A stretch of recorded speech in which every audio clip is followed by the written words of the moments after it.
welcome to this week's edition of the Pete Mezzetti Show. I'm your host, Pete Mezzetti. My guest this evening is Deputy Commissioner Mason Trumble. Deputy Commissioner, welcome. How are you? I'm doing great. Thanks so much for having me, Pete. This is a pleasure to be on the show. Absolutely. Well, thanks for some time tonight. Thanks for some time. So, Deputy Commissioner, tell us a little bit about yourself. Sure. Well, I am newly appointed as Deputy Commissioner of the Environmental Conservation Branch of Dept. And don't tell my peers this, but we're definitely the funnest branch of the agency. We handle natural resources and outdoor recreation. So basically everything fun outdoors, and plus all the animal, the care of and study of all the animals. So all the fun stuff on our side of the house. And it's been a really good fit for me. I grew up in Maine and moved to Connecticut. I've been here in Connecticut for about 5 years, and have just really grown to appreciate this state as an outdoor recreation, really quite an amazing recreation destination. And, you know, everyone likes to give Connecticut a hard time. I don't know what it is about the state where we like to self-deprecate on Connecticut, but I'm a big Connecticut fan, and it's more than just a drive-through state. We have some amazing outdoor resources here. So I'm excited to talk with you about that today. Absolutely, absolutely. Does it before we start talking about all the fun stuff, does that mean you know my friend Eric Hammerling from the Connecticut Forest and Park Association? You bet it does. Right. Eric's a passionate advocate for the outdoors here in Connecticut, so I'm glad to hear we have a mutual friend there. He's they do some incredible things with the Connecticut Forest and Park Association as well, with about 1,000 miles of trails. So Very cool. Eric's actually a regular on the show as well. Excellent. Definitely. So, where do you want to start tonight? Well, maybe we can talk about. There's been a lot of people playing outside over the past year, so maybe we could start there. Sure. Awesome. Well, I think, one of the things that I'm passionate to talk about is we have seen an incredible increase in use in outdoor recreation. And if anecdotally, I'm sure if you took a hike this summer, you noticed that maybe you couldn't find parking. And if you had a secret place that you like to go, chances are it wasn't so secret anymore. Exactly. And so, here at the department, I have 3 stats for you. So we had a doubling, a tripling, and a quadrupling. So are you ready for this? Go for it. All right. We have a boating department on the outdoor recreation side, and newly registered vessels, so new boat registrations doubled. We had 5,500 registered in 2019. This year we had almost 11,000. Oh, wow. So a lot of people who are, really, that's an incredible amount of new registrations and a lot of new people out on the water. Yeah. I think that kind of makes sense, right? Like what better way to social distance than on a boat with your family, right? Exactly. There's nothing better. No. And then you think about ENCON. So we have an environmental conservation police force to really protect our natural resources. We enforce hunting and fishing laws, but then also respond to wildlife complaints. So bear issues, which were a big one this year. And then also making sure that everyone who recreates in our state parks and forests stay safe. We have a canine rescue unit. So we do some incredible work around the state. And their calls for service, so people calling in for ENCON's help, tripled this year in state parks and forests. So I think that just gives you an idea of just the incredible increase in the amount of people who are in our state parks and forests this year. Absolutely. And then kind of along that same line, I told you we had a quadrupling. We quadrupled the amount of times that we closed our state parks this year, just due to capacity concerns. Right. So 120, let's see here, let me get this right. We had 120, I believe, in 2019, and we were up to over 500 in 2020. Oh, wow. So those stats tell a pretty incredible story. Absolutely. And what was you said a quadrupling? Yeah, that was the parks. Our park got it. Capacity closures quadrupled in 2020. So, gotcha. Of course, we did close capacity at some of our parks. Right. or reduced capacity in some of our parks. But even so, just the incredible amount of use was astounding. Absolutely. Let's talk about stewardship. Yeah. Great. So, thinking about all those extra people in parks, right? And basically outdoors, right? So if your local land trust probably saw the same thing that we saw in our state parks this year, which is people were looking for a chance to get outdoors. Absolutely. And so if you think about, the pandemic, of course, was a major driver of that. But what were people doing in 2019 instead of going to parks? Well, maybe they were going to concerts, maybe ball games, right. All the fun things that we love to do with lots of other people. Yeah. And so what do you do? I'm not sure if you're a Yankees fan or Red Sox fan or someone else. You're going to admit that. I'm actually a Baltimore fan. Oh, okay. Fair enough. Well, I like the Red Sox. So, when you're at your favorite or when you're at your favorite ball game, when I'm at the Red Sox game, right, and you Absolutely. Have your peanuts and your hot dogs and your beverages, what do you do with your trash? What does everyone do with their trash, right? It goes under the bleacher and you walk away, right? Exactly. In the parks, it doesn't work that way. No. Right?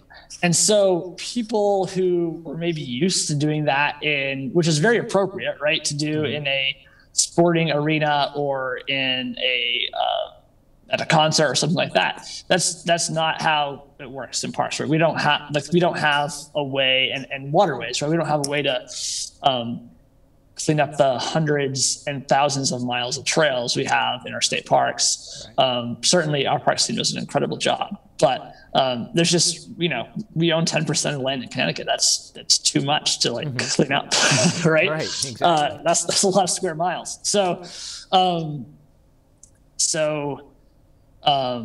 I think what we're trying to encourage folks to do is, we have a couple different things. Leave no trace is one of them. So anytime you're outdoors, right? And then the other one is carry in, carry out. So if you're going for a picnic in our parks, which a lot of folks really enjoy, because the outdoors is a great place for social connection, right? For folks to get together. Obviously, you can maintain your 6 feet of distance. You can still wear your mask, but it's a much better social connection opportunity than being inside, for instance, right?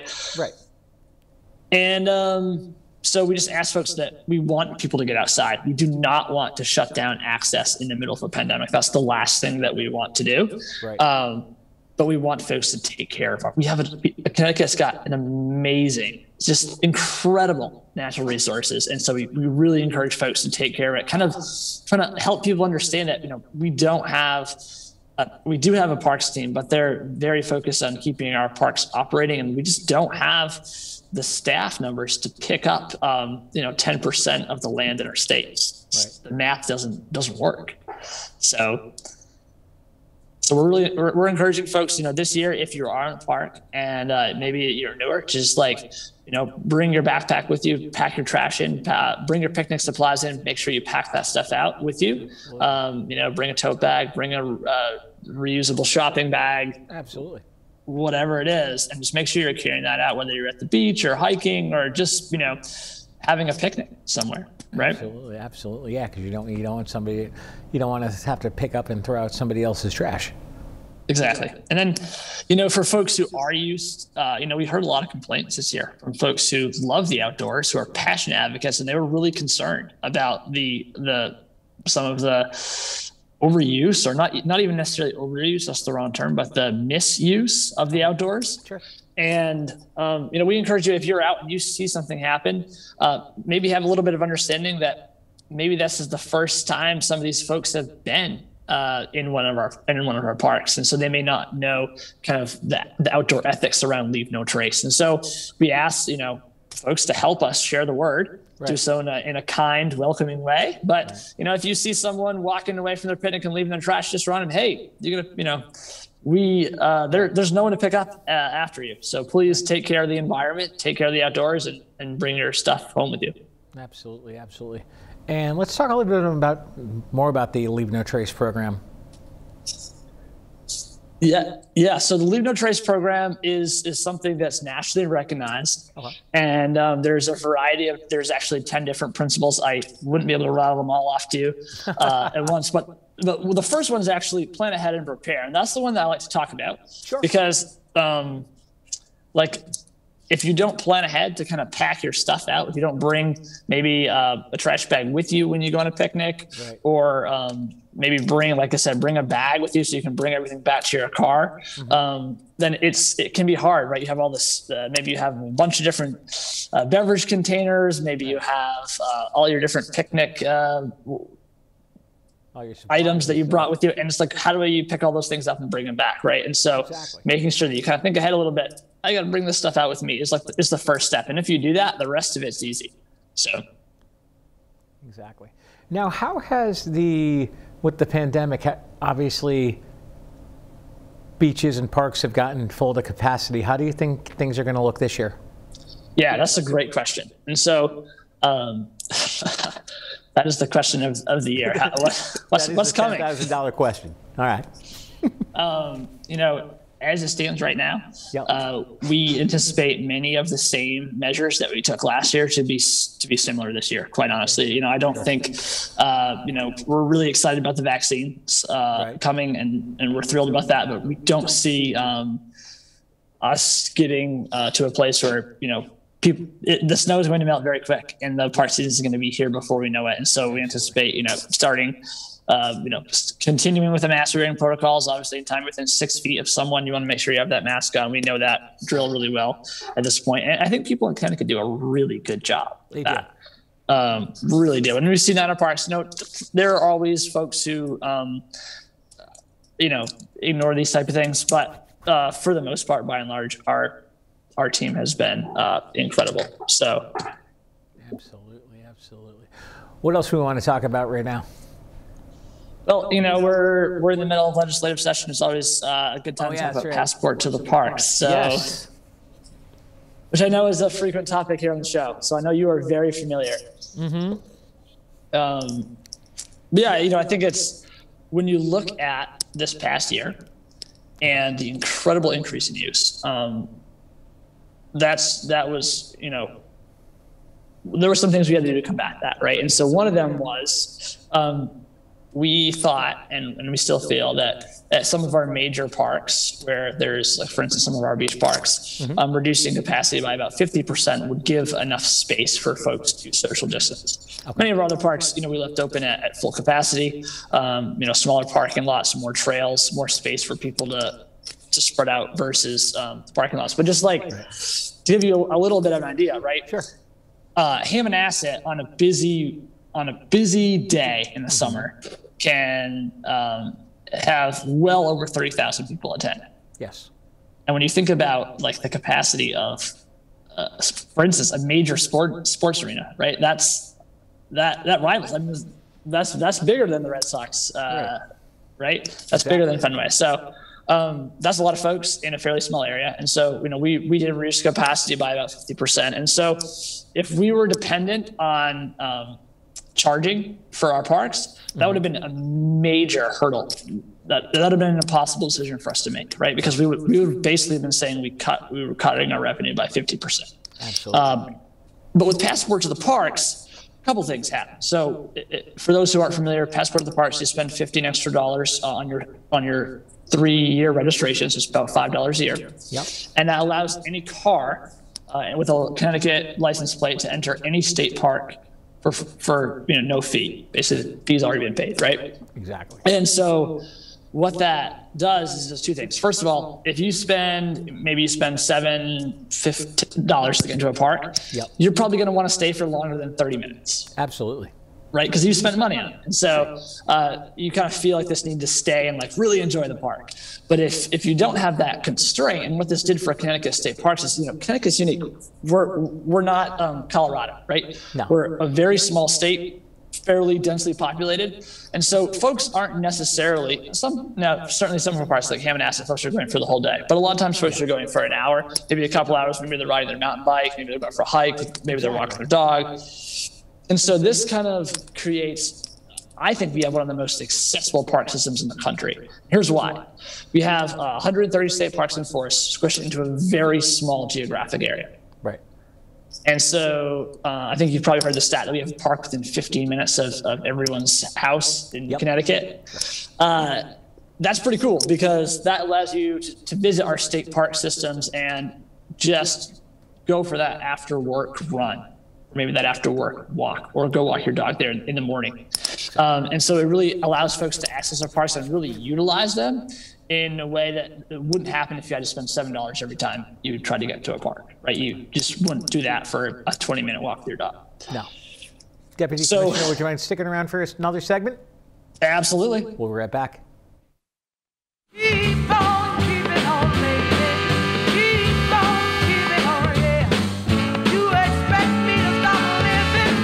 Someone is telling me giving. I gotta do. Oh, your baby gonna keep on keeping on.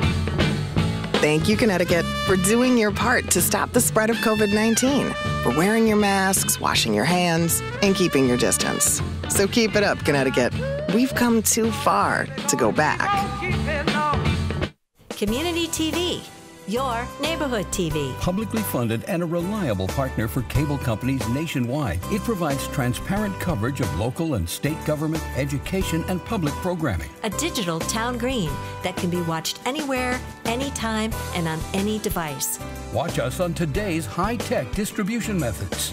Community TV in Connecticut. Local, unfiltered, reliable, and yours.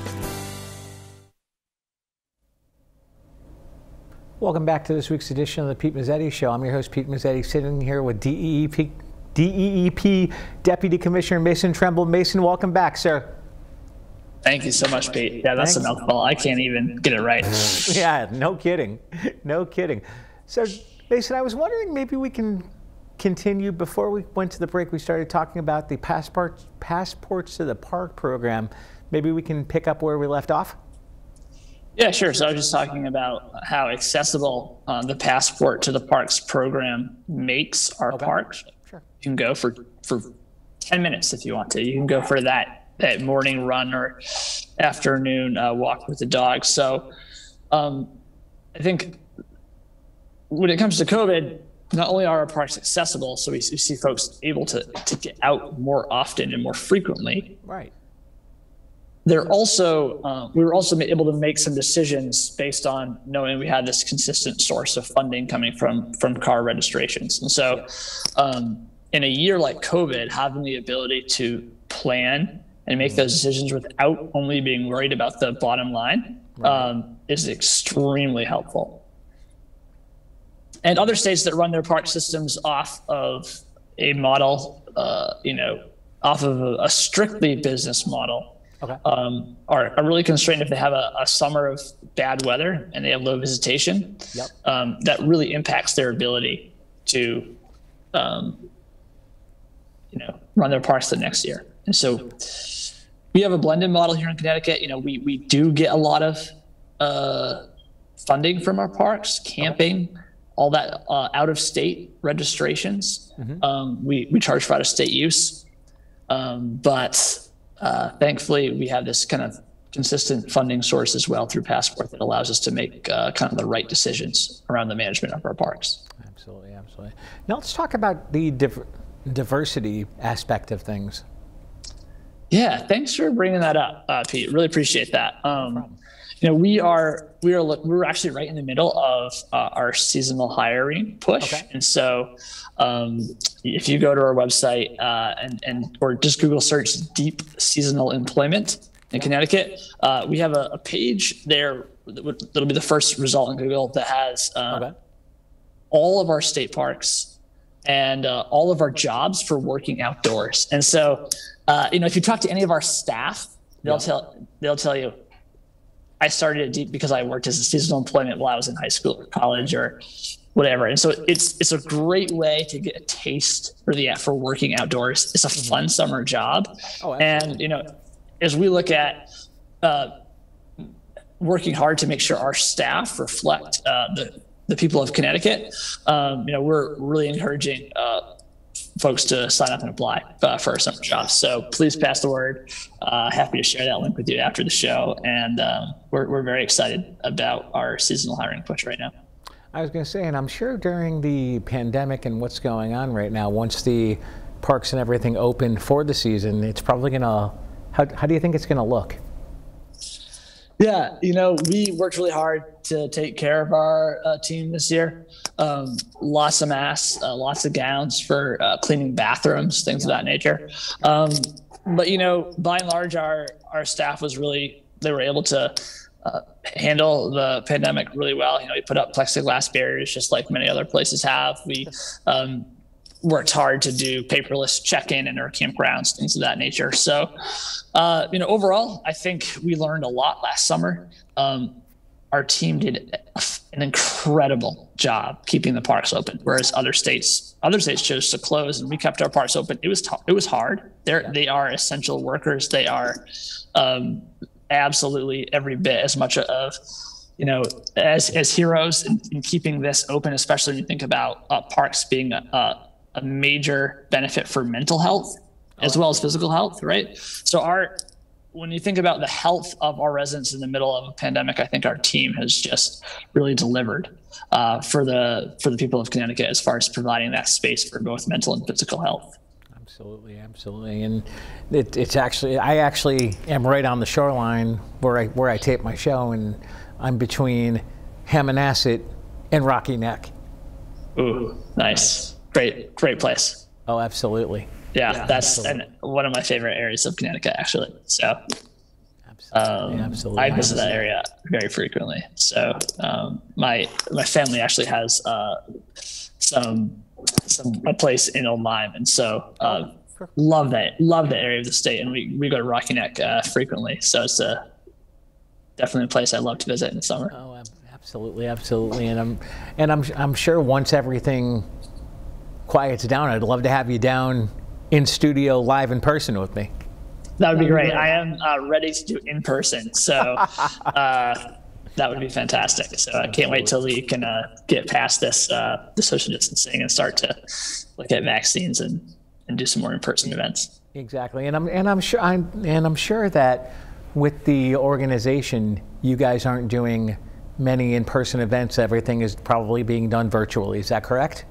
Yeah, that's correct. Our team's done. We actually just did a virtual ice fishing event a couple weekends ago, which was very fun. Oh, cool. Our team went ice fishing, and we were able to record that live on social media. So, trying to encourage folks to get outside, but do so, of course, in their family groups. So, right. And or stay 6 feet apart and still find those ways to connect outdoors. So. Absolutely. It's cold, but we still think you should get outside, because definitely great, especially as these days are getting a little longer. We're getting a little more sunlight. Absolutely. It's absolutely wonderful now getting home from work or going to the studio here to do my show, and it's actually still light out rather than being pitch black, cold, and dark. It's like, it's just depressing. It makes a big difference. It really does. Absolutely. It does. Absolutely. It does. So what else are you guys up to at the organization? Well, so many things. I think right now, quite honestly, our team is focused. Our parks team is focused very strongly on what is this summer going to look like. Right. And we're doing our best to prepare to, with a couple things in mind. I think first and foremost, we want to create equitable access to our outdoor spaces. I think that's so important for all people to be able to get outside and enjoy the outdoors in Connecticut. Of course, we want them to do that in a safe way. So we are actually we're looking through all of our COVID protocols right now based on last summer. Like I said, we anticipate many of the protocols will stay the same, but we anticipate also probably making some changes as well. So we're doing a full review right now to figure out, how can we provide as much access as possible to the outdoors while still keeping folks safe as well. Absolutely. And if people want more information on the department, where should they go? Yes, ct.gov/deep is a great website. And then don't forget to Google the easiest way, rather than me telling you the URL, is just Google Deep Seasonal Employment Connecticut. Yep. And that website will pop right up on Google, first result. And definitely apply for a fun summer job at Deep. we hire everyone from retirees, school teachers who have the summers off, of course, and then college students, high school students. So a great opportunity to get outdoors and apply for a fun outdoor job. I was going to say, it sounds to me like it's a fun summer job as well. Yeah, you got that right. If your office is Hammonasset State Park, that's yeah, right. Or if you're cameling from CFPA. Yeah, that too, yes. So you guys actually work pretty closely with Connecticut Forest and Park? Yeah, they manage almost 1,000 miles of trails. Right. And so some of those trails, of course, go across state park land, and we're really thrilled to have a partner who can maintain those trails. Like I said, the amount of land managed by Dept is astronomical, and so we depend on our partners to help us, take care of those resources. And CFPA is definitely one of the loudest voices calling for folks to care for our outdoor resources here in Connecticut. Cool. Mason Trumble from Dept, thanks for some time. Hopefully we'll see you again soon. Hey, thanks a lot, Pete. Appreciate it. Thanks a lot, Mason. On behalf of Mason Trumble, I'm Pete Mezzetti. Thanks, good night, and we'll see you next time.